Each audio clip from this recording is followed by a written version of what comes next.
My name is Thomas McGuire, and I will be your interviewer today. This is Vivian Childers, my grandmother. She will be the interviewee. So, in your experience, how was it living and growing up during the Vietnam War? It didn't really affect us a lot as we were growing up, unless you were a young man who was getting ready to be drafted, and a lot of times people went to college to become a teacher. You had to become a teacher if you wanted to stay out of the Vietnam War. But around here, the people, if you got drafted, you went into the Army. You didn't run off. Why do you think people wanted to be out of the Vietnam War? Because we felt like that it wasn't any of our business, that we were interfering with other people, and that we didn't need to be the policeman of the world. But isn't that what the United States has done throughout history? Well, no, not really. From the history that I remember and that I learned, the history that I learned was speak softly and carry a big stick, which means you take care of yourself, but you better leave me alone. And where did this philosophy originate from? One of the presidents, I think it was Franklin Roosevelt. Teddy Roosevelt. What? Teddy Roosevelt. Teddy Roosevelt. Teddy Roosevelt. Teddy Roosevelt. That's my Uncle Rob. He's correcting her. She's getting up there. I got the last name right. You got the last name right, didn't you? Well, who was the president at the time of the Vietnam War? It started out with Eisenhower, and then with Nixon.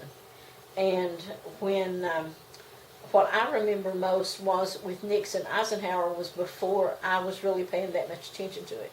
But with Nixon is the president that I remember most about it. And what did Nixon do during this time period?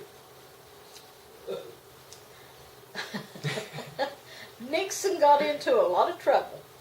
I don't remember if he was impeached or if he just quit. I sort of think he just quit, retired, because he was going to be impeached from all the things that happened while he was running for election. And do you know any of these things that happened? Well, actually,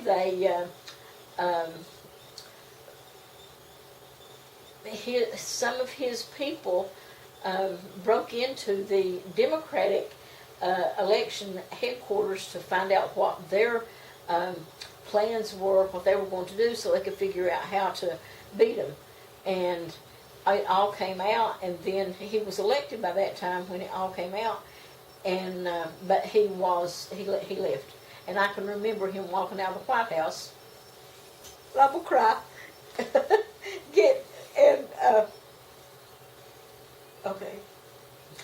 Walking out of the White House and walking across the lawn and getting into a helicopter and flying off.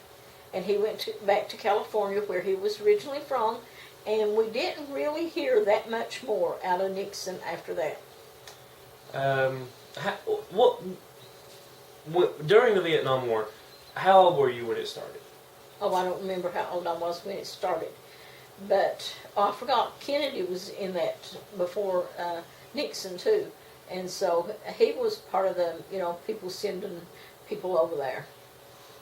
What were your views on, like, if you could go back and give advice to the president, what would you do about the Vietnam War? Don't do it. Let them take care of themselves. And that's, it was like our Civil War, North Vietnam against South Vietnam. Let them take care of it. We just stay out of it. But wasn't you all afraid of the communists back then? Of course we were afraid of the communists. There was the Cold War, and at any time we figured that the communists could send a big nuclear bomb over here and just blow the whole world up. The whole world was afraid of it, and they were afraid of each other. And I'm sure they were afraid of us as we were afraid of them. We even...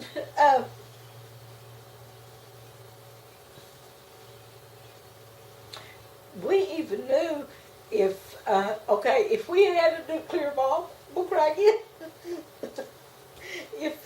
Where we were going to go. There, we could go into our basement and just stay in there until all the everything passed by. Because one of the places that they would strike would have been in Ashland. And the reason they would have gone to Ashland is because of all that big oil refinery down there and the big power plant down there. And my daddy worked for the power company, but it scared us. Well, I appreciate it very much. Thank you for your views on the Vietnam War. This is Thomas McGuire, and I'll see you next time.